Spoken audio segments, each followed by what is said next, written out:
Bitterroot Mountains, Montana Territory, January 1887. The storm had already decided she would die. Snow came sideways, needling the skin, erasing tracks within minutes. The mountains closed in like a judgment, white and endless. Greta no longer remembered how long she had been walking. Her boots were soaked through, her toes were numb, then burning, then nothing at all. She fell once, then again. Each time, it took longer to get up. She was too big for the trail. That was what they had said. Too heavy for the wagon, too much weight for the horses, too much woman for the world to bother saving. The men who left her had not shouted. They had not cursed. They had simply looked at one another, then at her, and made a quiet decision. One blanket tossed at her feet, a sack with half a loaf of bread. Then the wagon rolled on, creaking, shrinking into the white. "Someone will come," one of them had said, without meeting her eyes. No one came. By the time Greta reached the drift, her legs gave out completely. Snow swallowed her up to the waist, then the chest. She clawed at it with stiff fingers until her strength ran out. Her breath came shallow, ragged, little clouds that vanished as fast as hope. She thought of her baby, the weight of her once, warm and real, the silence afterward, the doctor's voice, flat and practiced, her husband's face when he turned away, disgust mixing with grief, as if she had failed a simple test of being a woman, too fat to live, too fat to give life. The cold crept inward, polite at first, then insistent. Greta rested her head back against the snow. The sky blurred, white became gray, gray became dark. That was when the wolves came, not all at once. First the sound, pads on snow, a low huff of breath. Then shapes emerged from the storm, tall-eared and lean, eyes catching the faint light like embers. Greta tried to scream. Only a whimper came out. She did not know which hurt more, the cold or the relief. At least it would be quick. At least it would be over. A shadow detached itself from the trees behind the pack. The man was enormous, wrapped in furs, rifle slung across his back. Snow clung to his beard and lashes. He took in the scene in a single glance. The wolves holding back at his silent command, the woman half buried, too large to be mistaken for anything but a burden. Bram Harrow had no patience for burdens. He had built his life on clean edges, clear rules. Wolves did not lie. Hunger did not pretend. Snow did not negotiate. People did all three. He could leave her. The storm would finish what the world had started. The pack would move on. Life would remain simple. One of the wolves stepped forward, Luna, his alpha, heavy with pups, ribs too visible beneath her winter coat. She sniffed the air, then the woman's face, whined, soft and uncertain. Bram frowned. "She's not meat," he muttered, though no one had asked. The woman's eyes fluttered open, dull with cold, but alive. She looked at him like a child looks at a verdict. "Please," Greta whispered, "I'll work." The words scraped something in his chest. Annoyance, mostly. Need. He had not planned for another mouth to feed. But Luna's flanks shuddered with a weak contraction, badly timed, badly placed. He swore under his breath. Bram stepped forward, seized the woman by the collar of her coat, and heaved her free of the drift. She was heavier than she looked, or maybe she looked exactly as heavy as she was. Dead weight, limp and unresisting. "Damn it!" he growled, hauling her onto the sled like cargo. Greta barely felt the movement. She only felt motion again. Direction. Purpose. As consciousness slipped, she heard his voice, rough as breaking ice. "You live," he said. You earn it." The wolves turned as one and followed. Behind them, the storm closed its mouth. If you're still here, take a breath with Greta. Wherever you're listening to this story, pause for a moment and pour yourself a glass of water. The mountains are cold, and what comes next will test every kind of strength. Stay with this channel and walk with them into the wilderness. The cabin sat deep in the timber, half buried like an animal that had chosen to hibernate rather than fight the world. Smoke leaked from the stone chimney in a thin, stubborn line. Bram hauled the sled to a stop and dragged Greta inside without ceremony. Heat hit her first. Then the smell, wet fur, pine resin, iron, and old wood. She sagged against the doorframe, knees buckling. "Don't fall," Bram said. "I don't carry things twice." Greta clenched her jaw and stayed upright. The wolves flowed in around them, silent as breath. They did not bare teeth. They did not growl. They simply watched. Greta felt their eyes on her back, measuring, weighing. Bram tossed her a blanket. "Sit, don't touch them." She lowered herself onto a bench, the wood creaking under her weight. Her face burned with shame again, but no one laughed. The wolves did not care. Bram did not look. He moved straight to Luna. The wolf lay near the hearth, sides heaving. Her belly was swollen, tight as a drum. Bram knelt beside her, murmuring low sounds that were not quite words. Greta watched his hands, scarred, steady, gentle in a way that contradicted his voice. "You're early," he muttered to the wolf. "Too damn early." Greta pulled the blanket tighter around herself. "She's pregnant." "I know. She needs warm water and quiet." Bram's head snapped up. "I didn't ask." "No," Greta said softly, "but you need it." Silence stretched. Fire popped. The wolves shifted. Bram stood abruptly, filled a pot, set it to boil. That was the beginning of the pact, though neither of them named it. Greta worked because she was told to, because working meant staying. Staying meant breathing another day. She cooked what little there was, learned where Bram kept the dried meat, the flour, the fat. She scrubbed floors on hands and knees that sank into old grooves worn by time and boots.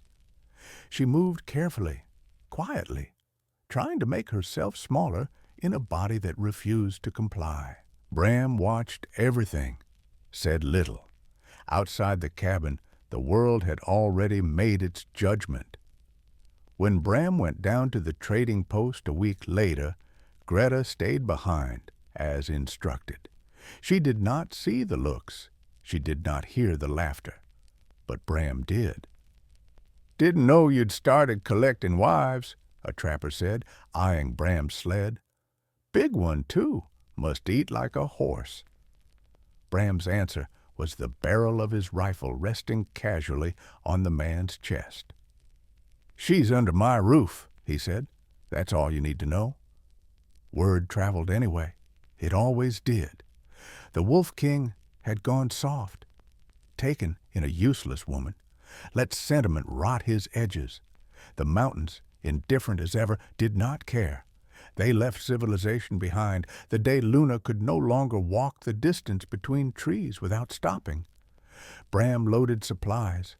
Greta watched him work, methodical and silent, the wolves pacing in anticipation.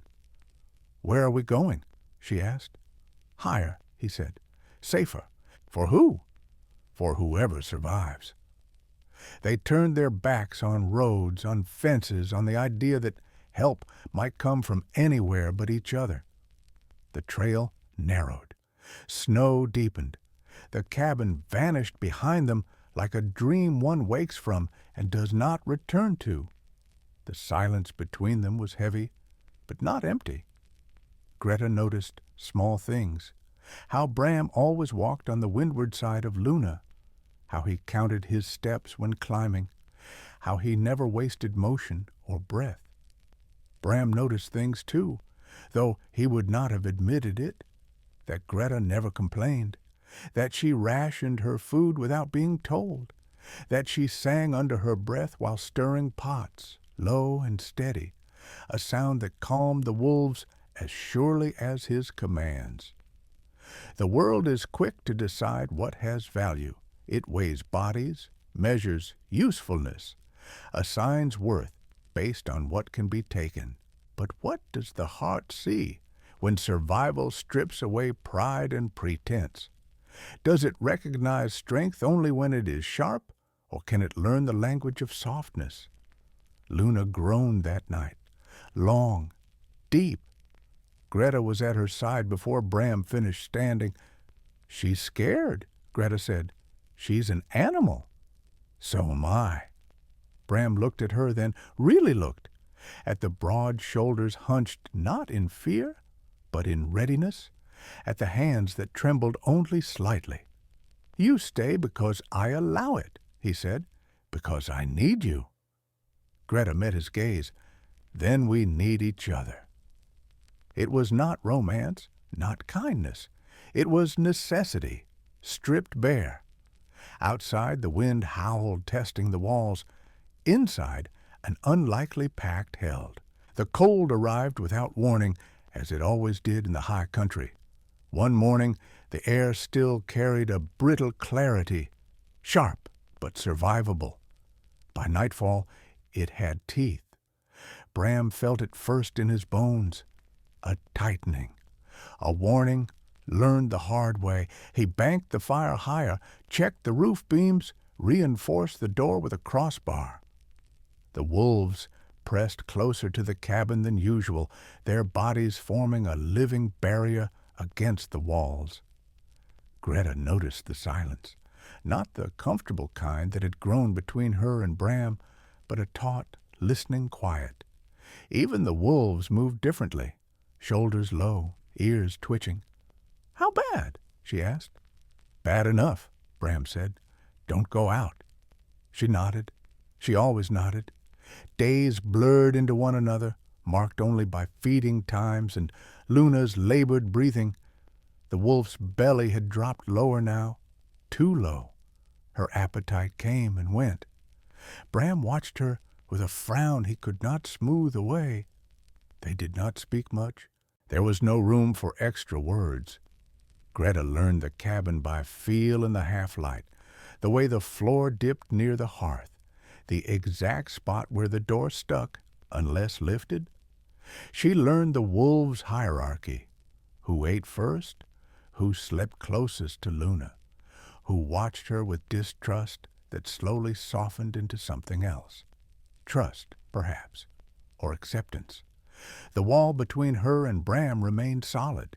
He answered questions when asked, gave orders when necessary, never touched her unless required. When he passed behind her, he kept a careful distance, as if her body were something fragile instead of excessive. Then the storm broke. It began with a sound like a tree splitting open. Wind slammed into the cabin, rattling beams, forcing snow through every crack. The fire guttered and smoked. The wolves lifted their heads as one, hackles rising. Bram was on his feet instantly. "Stay put." He pulled on his coat, reached for his rifle. "Don't," Greta said, before she could stop herself. He paused, hand on the door. "Roof won't hold if the drift builds too fast. I need to clear it." "You'll freeze." "That's my problem." He stepped out into white nothingness. Minutes stretched, then more. The wind screamed. The cabin shuddered. Snow crept inward like a living thing. Greta fed the fire with shaking hands, her mind counting heartbeats she could not hear. A howl cut through the storm, not the wolves. A sound torn from a human throat. Greta did not think. She wrapped herself in a coat, shoved her feet into boots too stiff with ice, and forced the door open. The cold hit like a blow. Visibility was nothing. The world was reduced to sound and pain. She moved by instinct, following the direction of the howl, sinking knee-deep with every step. She found Bram on the ground. He was half buried, one leg twisted at a wrong angle, breath coming in sharp, furious gasps. Ice crusted his beard. His eyes flicked to her, shocked. "I told you." "I know," she said. "Be quiet." She knelt, ignoring the scream from her joints. The wind tried to shove her over. She widened her stance, anchoring herself like a post. His leg was pinned by a fallen beam. She tested it once, then leaned in, pressing her full weight against the wood. The beam shifted an inch, then another. Bram grunted, "You'll hurt yourself." She laughed, short and breathless. "I'm already hurt." With a final push, the beam rolled free. Bram sagged, pain ripping a sound from him he could not hold back. Greta wrapped her arms around his chest, hauled him upright with a strength born not of muscle, but of mass and leverage. She became the wall the storm could not move, bracing him as they staggered back to the cabin step by brutal step. Inside, the heat was shocking. Bram collapsed onto the bench, shaking violently. Greta stripped his coat with clumsy fingers, her hands red and numb. "You didn't listen," he said through chattering teeth. "You didn't either." She wrapped him in blankets, pressed herself close without asking. Her body radiated heat she had been taught to hate. Now it poured into him, relentless and real. Bram went still. For a long moment, neither of them spoke. His head rested against her shoulder. She could feel the weight of him solid and unguarded. "I don't freeze," he said quietly. "I don't make mistakes." Greta stared at the fire. Everyone does.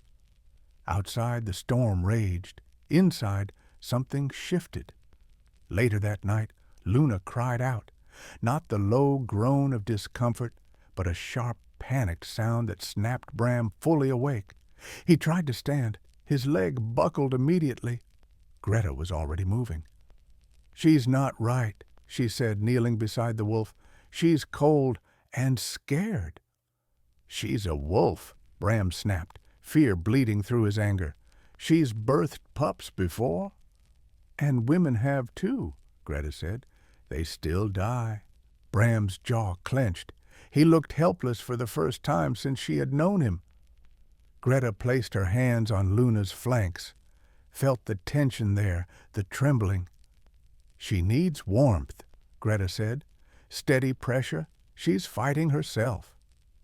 Bram swallowed. "I can't hold her like that. I'll crush her." "Then let me." The silence that followed was heavier than any storm. "You don't owe me this," he said. Greta met his eyes. "I'm not doing it for you." She lay down beside Luna, slow and careful, curled her body along the wolf's shaking side. The heat trapped between them built quickly. Greta's weight grounded Luna, absorbing the jerks and spasms, turning panic into something manageable. Luna's breathing slowed. Bram watched, unable to look away. There is a moment when survival demands humility, when strength alone is not enough, and one must accept help from the very thing the world taught them to dismiss. In that moment, walls crack, not with violence, but with understanding. "Now," Greta said, "help her." Bram did. When the night finally loosened its grip, Luna slept, pups safe within her. Bram sat back on his heels, exhausted, shaken. He looked at Greta differently now, not as a burden, not even as a necessity, as shelter. "You felt safe," she said quietly. "Yes," he admitted. Greta closed her eyes, holding on to that word like a promise. Spring did not arrive all at once. In the high country, it never did. It crept in reluctantly, testing the ground, pulling back when the cold snapped its teeth. But inside the cabin, something had already changed. The night Luna labored marked the end of distance.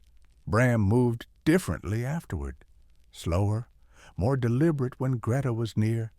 He no longer treated her presence like a tolerated inconvenience.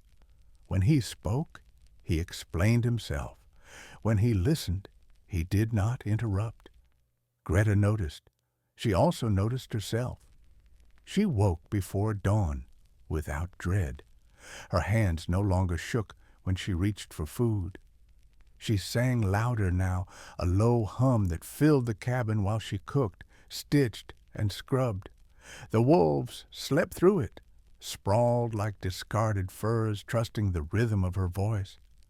Luna's pups were born during a lull in the weather, 4 of them, blind, squirming, alive. Greta cried when the first one took its breath. Bram pretended not to see. The cabin became something other than shelter. It became routine, warmth, a place where fear did not dictate every movement. Greta learned to tan hides, her thick fingers patient and precise. Bram taught her how to read snow, how to tell old tracks from new, how to recognize the sound of a tree about to split under ice.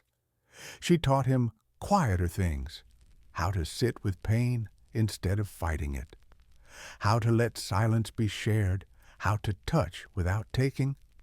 One evening, as Bram cleaned his rifle, Greta caught herself laughing. The sound startled her. It had been so long it felt borrowed. "What?" Bram asked. She shook her head. "I forgot I could do that."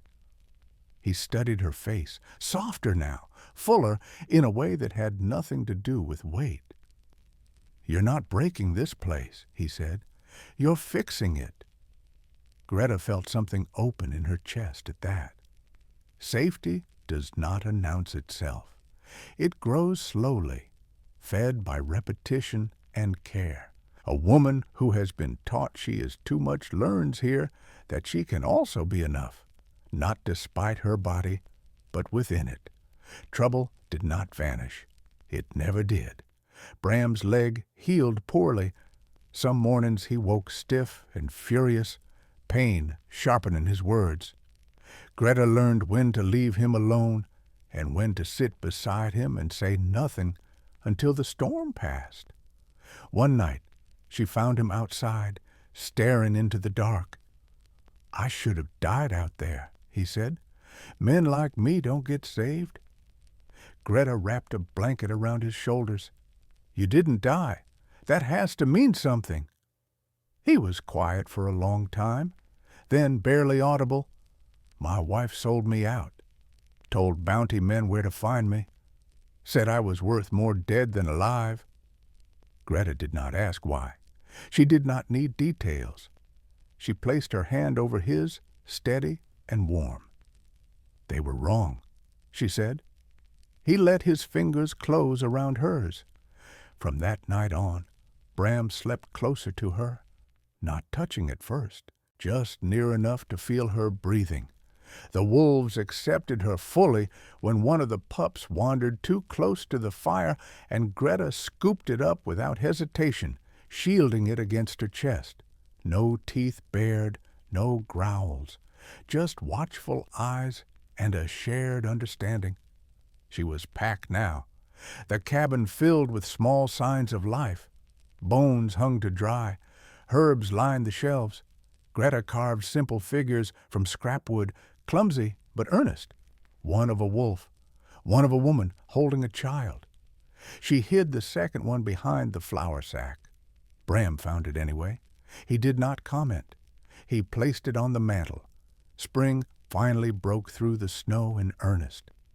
The first green pushed up through thawed earth.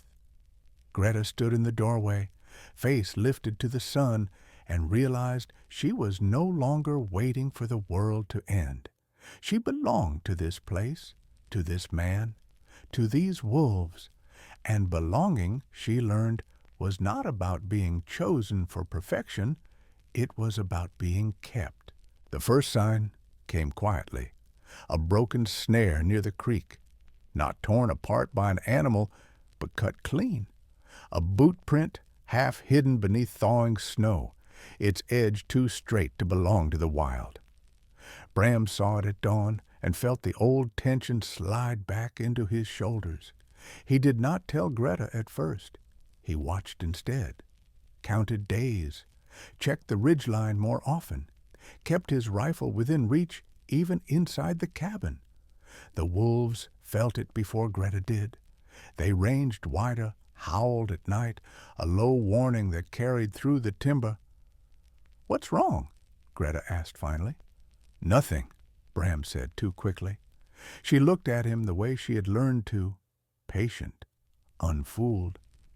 "Something followed you home." Bram exhaled.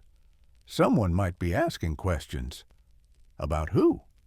He met her eyes. "About me." The past never arrived alone. It brought hunger, law, and men who believed they were owed something. Bram had lived outside that world long enough to forget how loud it could be when it found you again. A week later, they saw smoke in the valley. Not the thin line of a trapper's fire. Thick, intentional. Greta's stomach tightened. "They're close." "Yes." That night, Bram finally told her everything. The bounty, the accusation, the wife who had smiled while selling his name, the months spent hunted, bleeding into the mountains until the wolves had become his only witnesses. "They won't stop," he said. "They never do." Greta listened without interruption. When he finished, she said the thing he did not expect. "Then they'll come for me, too." Bram stiffened. "No, they'll see me," she said. "They'll think I slow you down, that I'm leverage." "That's exactly why you need to leave." The word landed like a slap. "Leave," Greta repeated. "I'll take you as far as the river," Bram said. "From there, you can go south. Towns, people. You'll be safer." Greta stood slowly. "You don't believe that." "I believe it's better than this." "This saved me," she said, voice rising. "This place, you, the pack." "And it will get you killed," Bram snapped. Silence fell hard between them. When danger returns, love is tested not by what it wants, but by what it is willing to risk.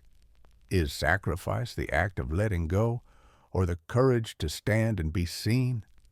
Greta turned away first. "You don't get to decide I'm expendable. That's not what this is. It feels like it." Days passed in a brittle truce. Greta packed supplies without comment. Bram pretended not to notice the way her hand shook. The wolves hovered, confused by the fracture in the pack's center. The men arrived at dusk on the fourth day, 2 of them, armed, careless in the way men get when they believe the law walks beside them. "Bram Harrow," one shouted, "by authority of—" The wolves answered first. Bram stepped out, rifle raised. Greta stood in the doorway behind him, visible and unmistakable. The men stared. "Well," one said slowly, "that explains the tracks." His gaze slid over Greta, calculating. "You hiding behind women now, Wolf King?" Greta felt Bram tense, ready to fire. She stepped forward. "I'm his wife," she said. The lie surprised them all. The men laughed. "That's so."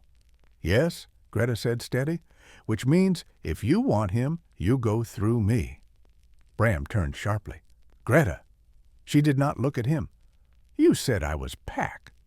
The men exchanged glances. One shrugged. "Fine by me." The moment stretched thin as ice. Then Luna lunged. The fight was short and brutal. Wolves moved like shadows. Gunshots cracked and vanished into the trees.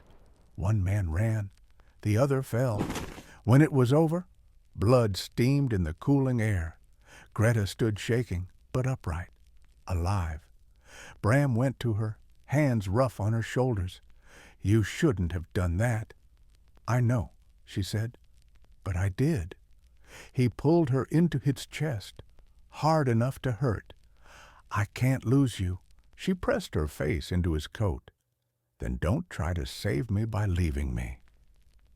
The wolves circled them, a living wall. True sacrifice is not erasing oneself for love. It is standing fully present and daring the world to reckon with that truth. Bram kissed the top of Greta's head, the decision settling like stone. "They'll come again," he said. Greta nodded.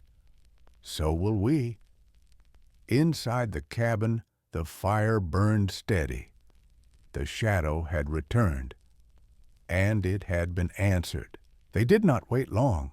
3 nights later, the wolves raised the alarm before the fire had burned halfway down. A sharp, fractured howl tore through the dark, close, urgent, wrong. Bram was awake instantly, rifle in hand. Greta sat up, heart hammering. "Stay inside," he said. "No," she replied. He did not argue. There was no time.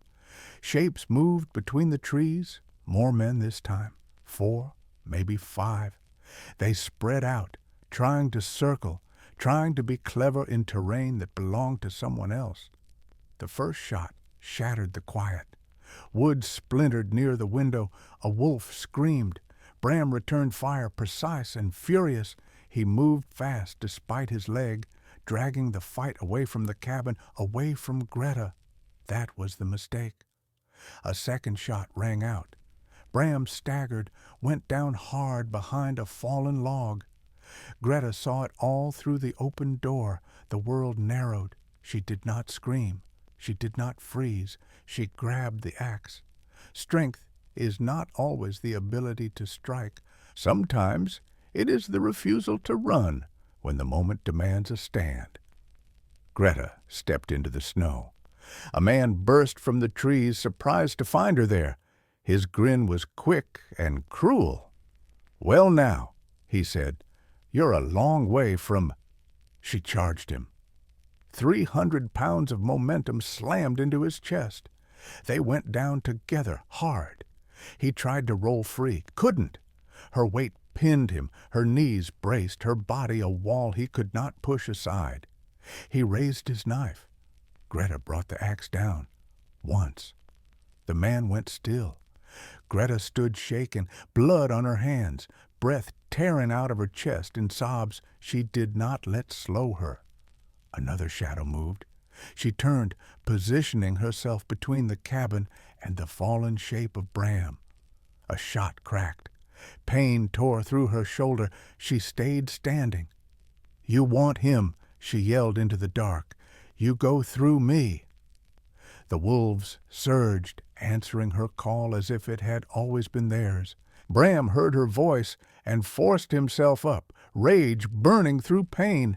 He fired again. One man fell, another ran.